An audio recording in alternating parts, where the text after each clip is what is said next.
si Bernard ay 49 anyos at merong asawa na 24 years old. Meron silang 3 taong gulang na anak na babae. Noong una, masaya ang pagsasama nila.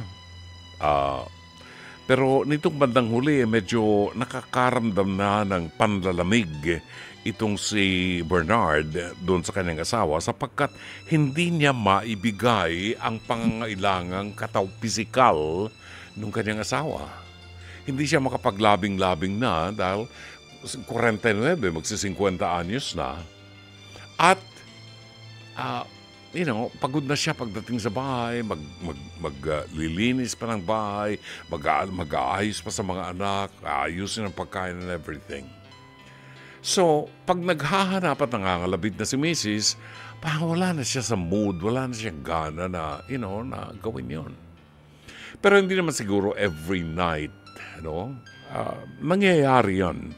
Lalo na kung talagang pagod na pagod ang kanyang katawan. Pero, ang malungkot dito ay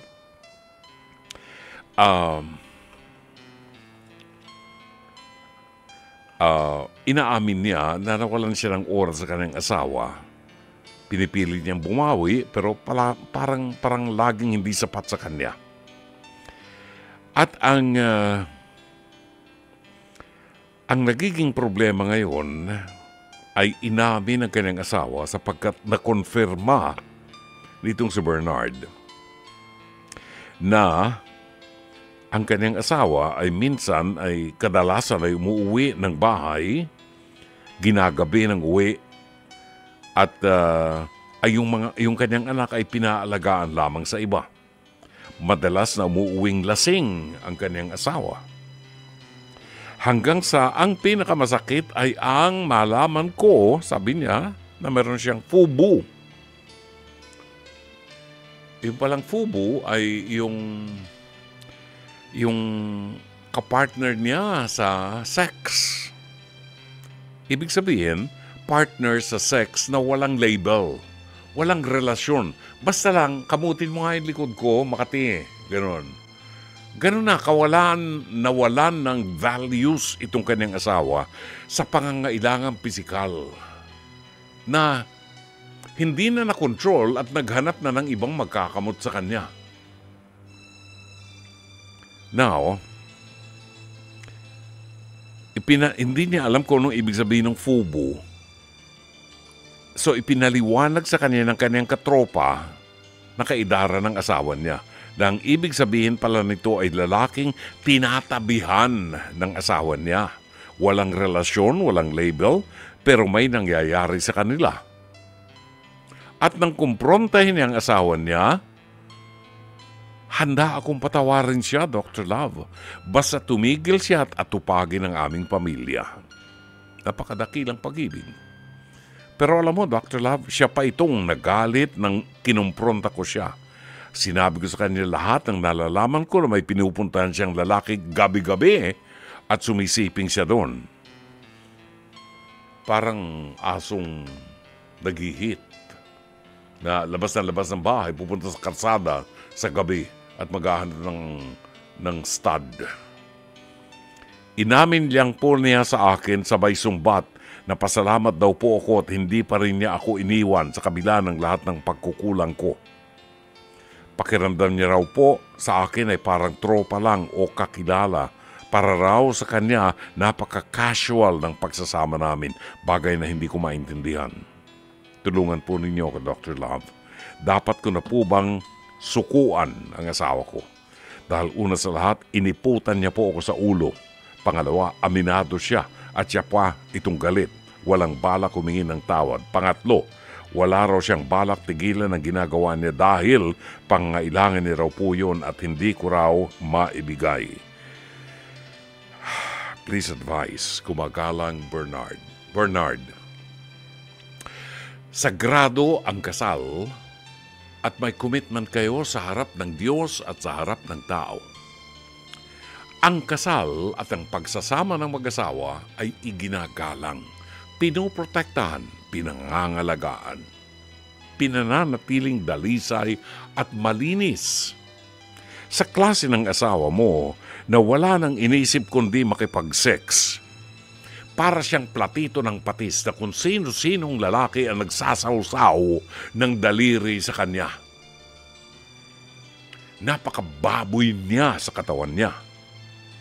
Nakikipagtalik sa isang tao na walang emosyon. Huwag hindi lang makaraos ang tinamaan ng kulog. Anong pinagkaiba niya sa pusa? Mabuti pa ang aso. Mabuti pa ang aso. May bayad pag nag-i-stud. Ang klase ng asawa mong ganito na wala ng values, kinatatakutan ko na magpalaki ng anak na babae katulad ng anak mo. Sana sa akin lamang. Hindi kita masisisi kung desisyonan mo sapagkat hindi biro ang ginawa ng asawa mo sa iyo. At may kapal pa siya ng mukha na aminin sa iyo na siya. Hindi ko masabi baka habulin ako ng KBP. Nakikipagganon siya sa isang lalaking walang commitment sa kanya at wala siyang nararamdamang emosyon ng pagmamahal man lang. Kung ang desisyon mo ay iwanan siya dahil nawala ng respeto mo sa kanya, sasangayin ako sa iyo. At hindi ka maaaring sisihin. Maaaring may pagkukulang ka. Pero ano ito? Dahilan lang hindi nasipingan ng asawa mo?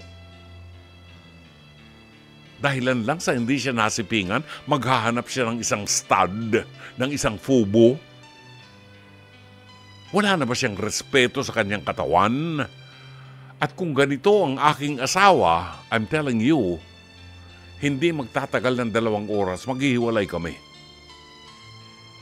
At kukunin ko ang anak ko, ipaglalaban ko ang anak kong babae.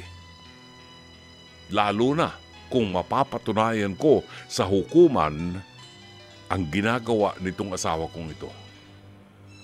Alam mo, kung meron kang ebidensya, meron kang evidence na magpapatunay na ginagawa ito ng asawa mo, pwede mo pa siyang kasuhan ng adulteria. At may kulong yan. Pero, huwag ka nang kung ako tatanungin mo, huwag ka nang mamroblema ng adulteria. Huwag mo na siyang sampahan ng kaso. After all, hindi naman mababago ang kanyang pananaw. Sabagay, kung makulong siya, baka mag-enjoy siya doon sa kulungan. Pero, puprotektahan ko ang aking anak sapagkat wala ng values sa maituturong maganda ang asawa mo.